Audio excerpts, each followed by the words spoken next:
Rabindra Sadan training ছিলেন? ছিলেন? আচ্ছা, রবীন্দ্র সদনে কার কার ট্রেনিং ছিল? আচ্ছা, ডায়মন্ড হারবারে। আচ্ছা, ওখানে diamond Harbour, diamond Harbour training আপনারা ছিলেন? কারা কারা ছিলেন? ট্রেনিং এ বলেছিলাম না কভার নাম্বারটা মুখস্থ রাখতে হবে ভালো করে।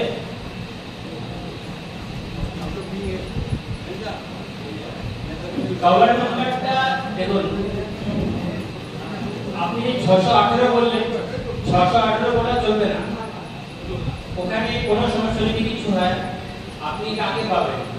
অবাঙালিকে বেশি পাবেন। সেই 618 বুঝতে পারবে? আপনি যদি হিন্দিতেও বলেন সে হয়তো আপনি পেয়েছেন কেরালা লোককে, সে আবার 618 হিন্দিতেও বুঝতে পারবে না। তাহলে আপনাকে যে আপনার কভার নাম্বার আছে, শুধু কভার নাম্বারটাই আমি বলছি, বাকি কিছুই বলছি না। শুধু কভার, আর কোনো জিনিস মুখস্থ করতে হবে না।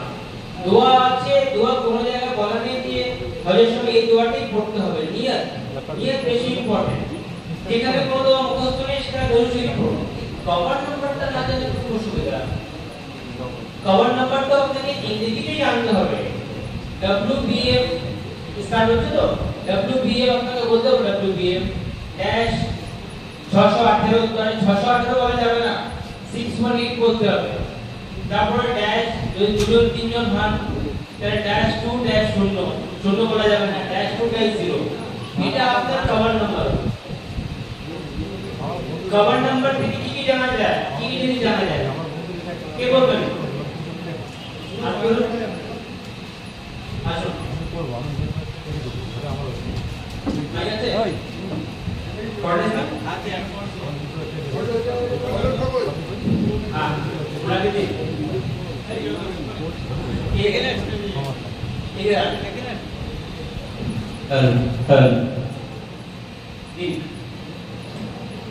ওইদিকে মুখ করে বলুন কভার নাম্বারে কি কি জিনিস জানা যায়। West Bengal and 215, that is my number. 215 means actual cover number. Dash 2 means two person India, and dash 0 means no.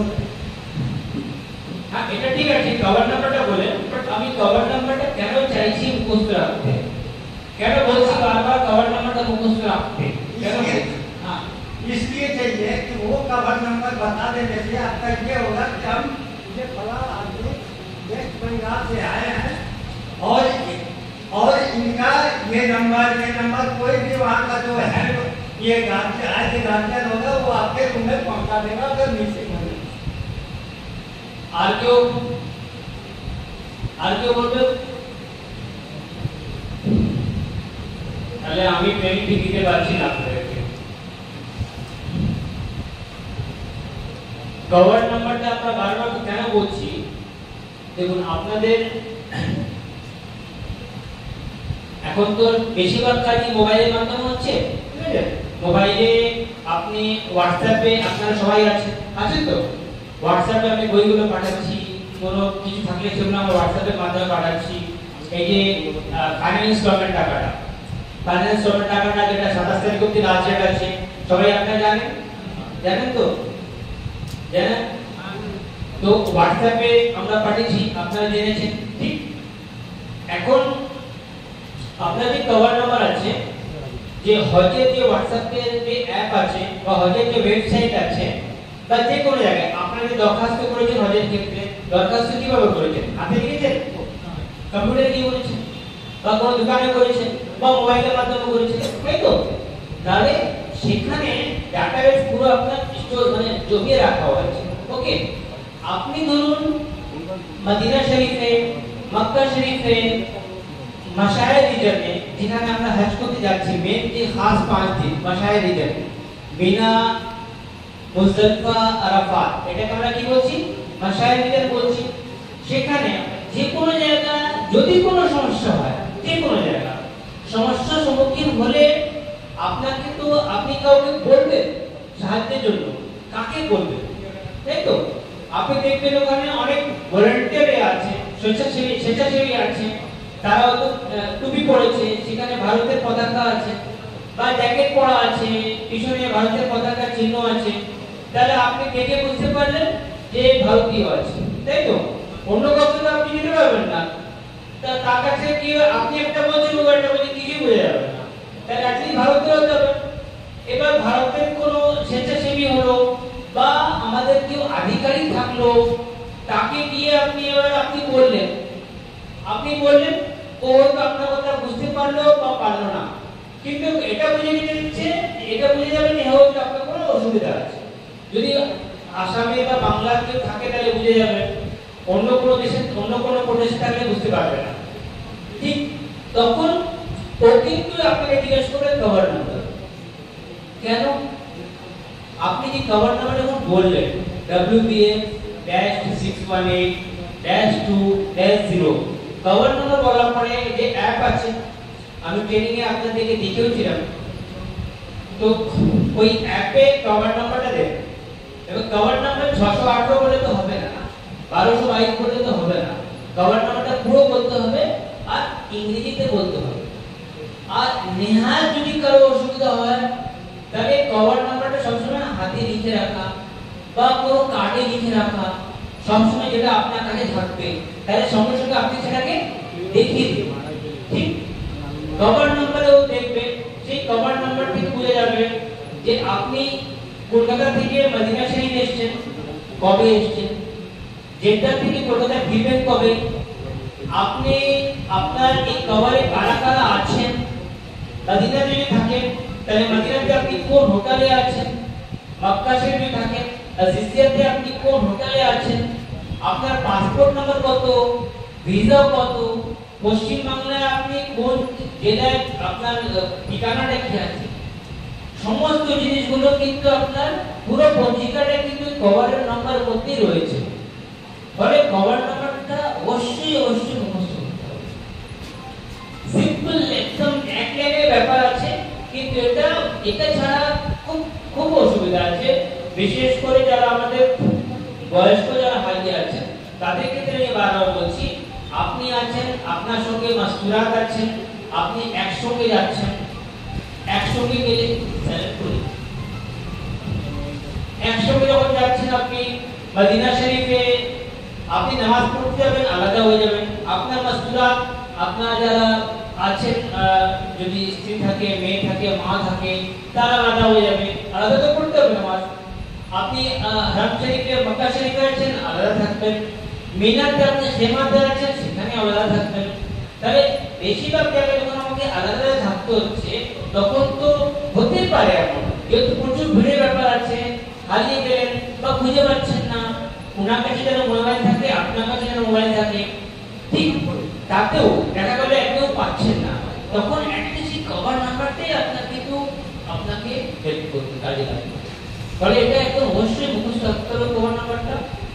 Second, যেহেতু ট্রেনিং আমি বলেছিলাম, কিন্তু মনে হচ্ছে আরেকবার বলার প্রয়োজন আছে, যতগুলো ডকুমেন্ট আছে যে আমরা দেব আপনাকে, পাসপোর্ট, ভিসা বা এখন যা করেছেন আপনারা বা যা দিয়েছেন, একটা সেট নিজের কাছে রাখবেন, একটা সেট আপনার মাস্তুরাতের কাছে রাখবেন, ঠিক আছে? এটা ঠিক।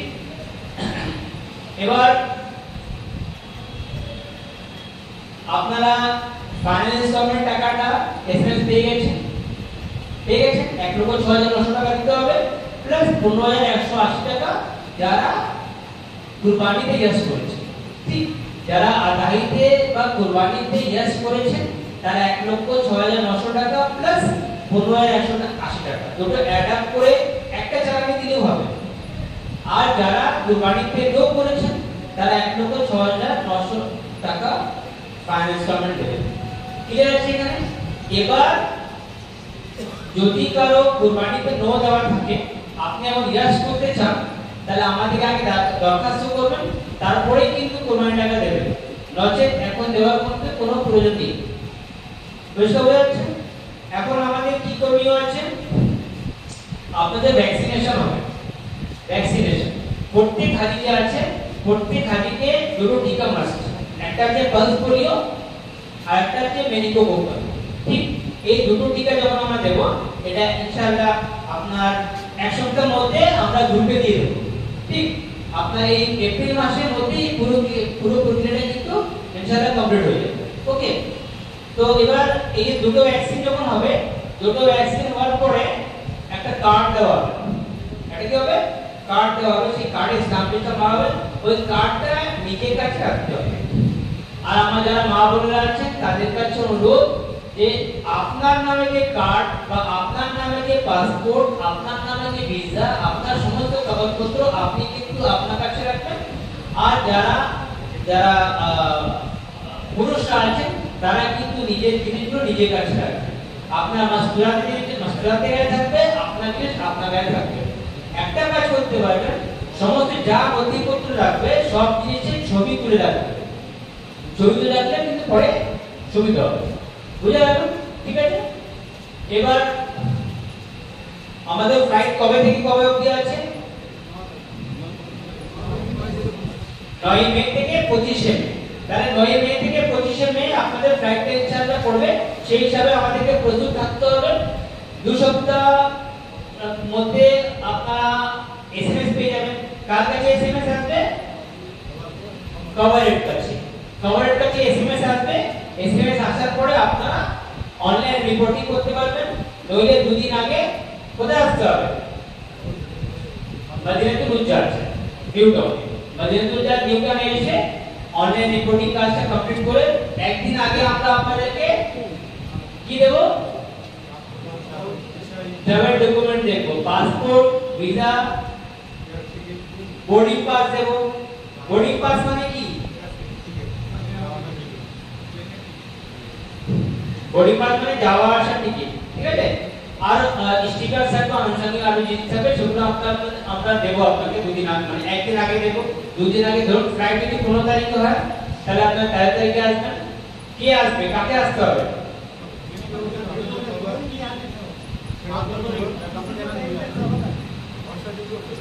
আমি আরেকটু ভেঙে একটু বলে দিই। ধরুন আপনারা যারা আছেন সবার ফ্লাইটের ডেট আছে 8ই মে। কবে আছে? ধরে নিন 8ই মে আছে।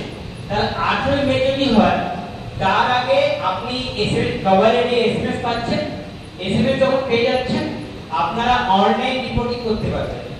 যদি অনলাইন রিপোর্টিং না করে বা সেই সুবিধা যদি না থাকে তাহলে 2 দিন আগে মদিনাতুল উজ্জাজে আসতে হচ্ছে। কাকে? কভারের বা যে কোনো হাজি বা হাজি আত্মীয় এলেও হবে। বুঝাচ্ছেন? তাহলে হাজিকে আসতে হচ্ছে তাও না, সবাইকে আসতে তাও কিন্তু না। একজন যে কোনো হাজি বা আত্মীয় বা একজনকে ভালো পরিচিত সব যিনি জানেন সে এলেও কিন্তু হবে। কি নিয়ে আসতে হবে? আপনারা 81 আর 800 টাকা যখন দিয়েছেন, ঠিক আছে, তো ওটা তো আমরা রসিদ দিয়ে দিচ্ছি, কিন্তু 1,70,000টা রসিদ আপনাদের কাছে রয়েছে, তাই তো? প্লাস এখন যেটা আবার দিচ্ছেন এই রসিদটা আপনার কাছে থাকছে। তাহলে এই দুটো রসিদ নিয়ে আসতে হবে। বাস। এবার যদি কেউ অনলাইন পেমেন্ট করে থাকে তাহলে অনলাইন পেমেন্ট করে থাকলে আপনি অনলাইনে পেমেন্ট করেছেন, তার প্রিন্ট আউট নিয়ে যাবেন, প্রিন্ট আউট নিয়ে চলে আসবেন। 2 দিন আগে এলেন, 2 দিন আগে আসার পরে আমরা অনলাইন বুকিং করে দিলাম। করার পরে আবার একদিন আগে আসছেন। একদিন আগে যখন আসছেন আমরা তখন আপনাকে পুরো ট্রাভেল ডকুমেন্টসটা দিচ্ছি। কি কি দিচ্ছি? পাসপোর্ট দিচ্ছি, ভিসা দিচ্ছি, ঠিক আছে।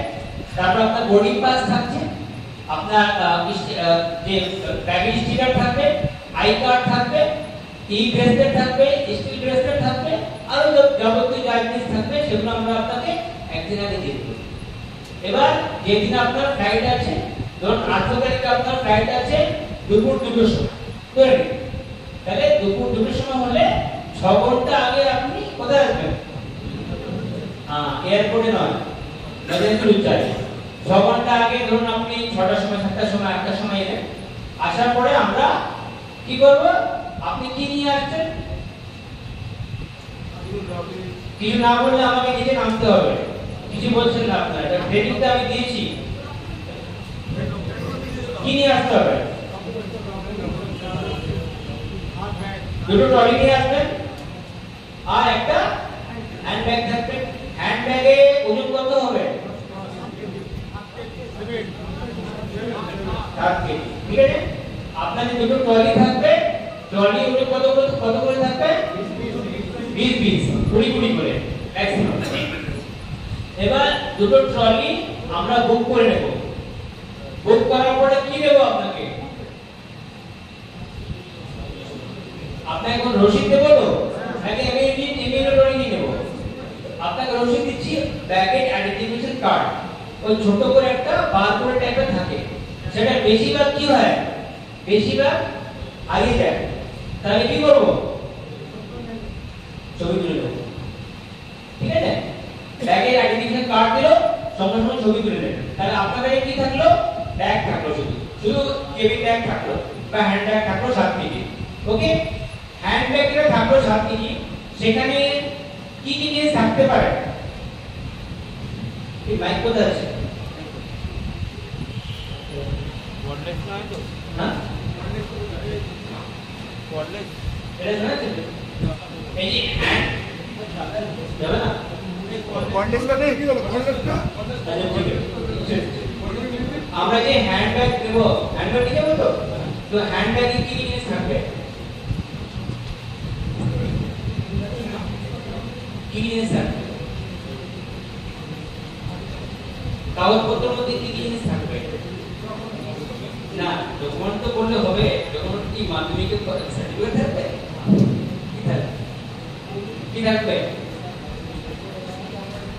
এরামে কাপড় থাকবে না, একদমই না। এরামে কাপড় কখন থাকবে? যখন আমি আজিজিয়ান থেকে যখন মিনা যাব তখন আমি একটা এরাম সেট করব, একটা রাখবো, যাতে যদি আমার প্রয়োজন ফার্দার হয়। ঠিক আছে, তো এখন কি নিয়ে যাব আমি? আমার ব্যাগে কি থাকবে? ওই যে 7 কেজি ব্যাগটা 20 কেজি তো আমি দিয়ে দিলাম। 7 কেজি ব্যাগে কি থাকবে? কি থাকবে? হ্যাঁ, খাওয়া দাওয়া কাগজপত্র কি থাকবে বলেন? কি কাগজপত্র থাকবে? ভিসা থাকবে। আচ্ছা, আর পাসপোর্ট? ঠিক আছে, ওকে। তার মানে কি হলো যে আমরা আপনাকে একদিন আগে যে ডকুমেন্টগুলো দিচ্ছি ওগুলোর মধ্যে থাকবে। ঠিক আছে, তার সঙ্গে আপনার ওষুধপত্র যদি আপনি রেগুলার নেন তাহলে ওটা তো আমরা 50 দিনে নিয়ে নিচ্ছি। তো নিয়ে কি করছি, 10 দিনে থাকবে হ্যান্ড ব্যাগে, বাকি 40 দিনে থাকবে আমার ট্রলিতে, তাই তো? আর ওষুধের প্রেসক্রিপশন তো আমার হ্যান্ড ব্যাগে থাকছে। এটা হলো ঠিক। এবারে হ্যাঁ,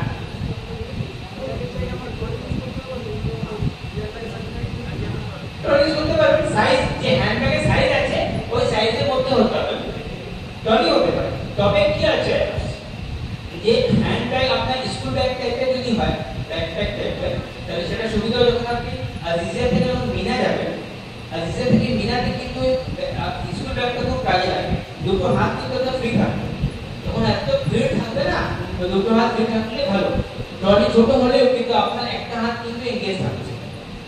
ঠিক, তো এবার এটা নিয়ে আপনি বসলেন ওখানে, আমাদের বাস এলো, বাস থেকে আপনার চলে গেলেন এয়ারপোর্ট। এয়ারপোর্টে কি থাকবে, কি কাজ হবে? শুধু একটা কাজ আছে এয়ারপোর্ট, ইমিগ্রেশন হবে। ইমিগ্রেশন আমার 3টে ডকুমেন্ট থাকবে সঙ্গে। 3টে ডকুমেন্ট কি কি থাকবে? Passport, visa, boarding pass. Passport, visa আর বোর্ডিং পাস। বোর্ডিং পাসের কোডটা দেখুন, বোর্ডিং পাস যখন আপনি দেব, আমরা দুটো বোর্ডিং পাস দেব, যাওয়া আর আসা। আমরা কিন্তু যাওয়ারটা রাখবো, আসারটা ট্রলির মধ্যে রাখবো। ঠিক আছে, তাহলে আমি পাসপোর্ট, ভিসা আর বোর্ডিং পাস এই 3টে জিনিস আমি ইমিগ্রেশন দেখাবো কলকাতা এয়ারপোর্টে। তারপরে ভিতরে ঢুকে আমরা এবার বসু বা তেহাত করা যেগুলো আমরা সব করে দেব। করার পরে বা আমরা এবার ফ্লাইটে উঠলাম, ওঠার পরে আপনার মদিনা শরীফে নামলাম, মদিনা এয়ারপোর্ট। মদিনা শরীফে নামার পরে ওখানে আমার ইমিগ্রেশন হবে। এখানে আউটওয়ার্ড ইমিগ্রেশন, ওখানে ইনওয়ার্ড ইমিগ্রেশন। ওখানে ইমিগ্রেশনে এই 3টে জিনিস ছিল, তার সঙ্গে একটা জিনিস অ্যাড হবে, একটা জিনিস এখানে যুক্ত হবে। কি যুক্ত হবে? Very good, health card. এই যে ভ্যাকসিনেশন কার্ড যেটা আমরা দেবো, এই কার্ডটা কিন্তু ওখানে লাগবে, চাইতে পারে, যদি চায় আপনি কিন্তু দেখাতে পারেন। তাহলে 3টে জিনিস আমাদের অলরেডি রয়েছে। ঠিক আছে, মানে 400 টাকা লাগবে, যেভাবে তখন আমরা ওখানেই করে যাবো। ওকে, নতুন কিছু জিনিস হয়েছে।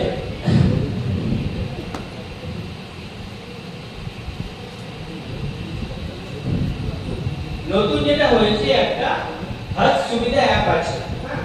হজ সুবিধা অ্যাপ, তো আমি ইনফ্যাক্ট কালকে মুম্বাইয়ে ছিলাম, মানে অফিসে ছিলাম, কালকে ট্রেনিং ছিল আমাদের, তো সেখানে ডিসকাশনটা পুরোটা হয়েছে। হজ সুবিধা অ্যাপ এটা আছে, এটা এখন অ্যাপেলে আসেনি, অ্যান্ড্রয়েড ফোনে আছে। তাহলে অ্যান্ড্রয়েডে প্লে স্টোরে গেলে, প্লে স্টোরে গিয়ে হজ সুবিধা যে অ্যাপ আছে, এই হজ সুবিধা অ্যাপটা ডাউনলোড করা যাবে, কিন্তু আপনারা এখন ঢুকতে পারবেন না। ঠিক নিয়ম যেটা আছে, নিয়ম বা কি প্রসেসে এগোবে, এটা আমি একটা আমাদের একটা ট্রেনিং শিডিউল থাকবে, সেটা আমি করে আপনাদেরকে বাংলায় হোয়াটসঅ্যাপ গ্রুপে দিয়ে দেব। আপনারা ভালো করে পড়ে সেটা বুঝে নেবেন কি কি সুবিধা আছে, বেসিক্যালি কি আছে। যে হজ সুবিধা অ্যাপ আছে, হজ সুবিধা অ্যাপে ধরুন আপনি কোথায় হারিয়ে গেলেন, বা আপনি আপনার বাড়ি আত্মীয়স্বজনকে খুঁজে পাচ্ছেন না, বা আপনি কোনো সমস্যার মধ্যে পড়ে গেছেন, ঠিক ওই অ্যাপের মাধ্যমে কিন্তু আপনি বলতে পারেন। অ্যাপের মাধ্যমে যে মুহূর্তে আপনি লিখলেন বা বললেন, অ্যাপের মাধ্যমে আপনার যা লেখার বা বলার থাকবে, আপনি বাংলাতেও বলতে পারবেন, উর্দুতেও বলতে পারবেন, হিন্দিতেও বলতে পারবেন, মালায়ালাম, তামিল, তেলুগু, যার যেমন ভাষা আছে প্রত্যেক ভাষায় কিন্তু এই অ্যাপটাকে ইউজ করা যেতে পারে। বুঝে গেল? তাহলে এই অ্যাপ যেটা হবে, এই অ্যাপের পুরো বৃত্তান্তগুলো কিন্তু আমরা আপনাদেরকে একবার, যেহেতু ওটা একদম মানে স্টার্টিং ফেজে আছে, ভালো পরিষ্কার যখন হয়ে যাব, আমরা একটা ট্রেনিং এর মাধ্যমে আপনাদেরকে এটা দেব। ঠিক আছে, অ্যাপটা কিন্তু সবাইকে ডাউনলোড করে দেবেন। যখন আপনার মণিপুর যা আসবেন, আমরা দেখব যে প্রত্যেক হাজির কাছে অ্যাপটা ডাউনলোড থাকে, আর প্রত্যেক হাজি যেন তার কভার নাম্বারটা মুখস্থ রাখে। ঠিক আছে, এবার আজকে আপনার বুধবার, তো আমরা শনিবার বা রোববার মধ্যে একটা জুম মিটিং করব। জুম মিটিং লিংকটা আপনাদেরকে আমরা গ্রুপে দিয়ে দেব। ঠিক আছে, ফার্দার যা যা আমরা তো আপনাদের সঙ্গে বারবার যোগাযোগ করতে পারছি না, এবার হোয়াটসঅ্যাপ মধ্যে আমরা পাঠাচ্ছি। আপনাদের অনেক প্রশ্নগুলো থাকে যেগুলো আমরা জানতে পারছি না, ঠিক আমরা একটা জুম মিটিং করব, 4-5 দিন মধ্যেই করব। সেই জুম মিটিং এ আপনাদের যাবতীয় যা প্রশ্ন আছে ওই প্রশ্ন আমাদেরকে বলে দেবেন। নাম্বারগুলো সবার আছে তো, হোয়াটসঅ্যাপ গ্রুপে সবার আমার নাম্বার রয়েছে 833 499 1111। ওখানে কোনো ফোন টোন করবেন না, আপনি হোয়াটসঅ্যাপ করে দেবেন। যদি বাংলা লিখতে পারেন ভালো, না লিখতে পারলে ভয়েস মানে কল, যেটা রেকর্ড আছে, রেকর্ড করে পাঠিয়ে দেবেন যে আপনার যা সমস্যা আছে। আমরা সেই মিটিং এ আপনাদের সমস্যাগুলো যে যা আপনার যা কোয়ারিগুলো আছে তার কিন্তু উত্তর দেওয়ার চেষ্টা করব। তো মোটামুটি জিনিসটা বুঝা গেছে? ঠিক আছে, এবার কারো যদি কোনো প্রশ্ন থাকে তাহলে প্রশ্ন করতে পারেন। আমি পুরো লজিস্টিক্সে বললাম, এই তো অলরেডি বলা আছে, আর বইপত্র সেগুলো আপনাদেরকে দিয়ে দেওয়া আছে। এবার যদি কোনো কারো প্রশ্ন থাকে, তবে আমাদের যারা মা বোনেরা আছে তাদের কাছে খুব অনুরোধ আছে, আপনারা ভালো করে, যারা বয়স্ক যারা আছে 50-60 ঊর্ধ্বে আছে, তারা কিন্তু ভালো করে জিনিসটাকে বুঝে নেবেন। কিছু না হলেও কমপক্ষে নিজের কভার নাম্বারটা মুখস্থ রাখা, আর নিজের কার্ডে বা কোনো জায়গায় সবসময় হাতে বা সঙ্গে রাখা।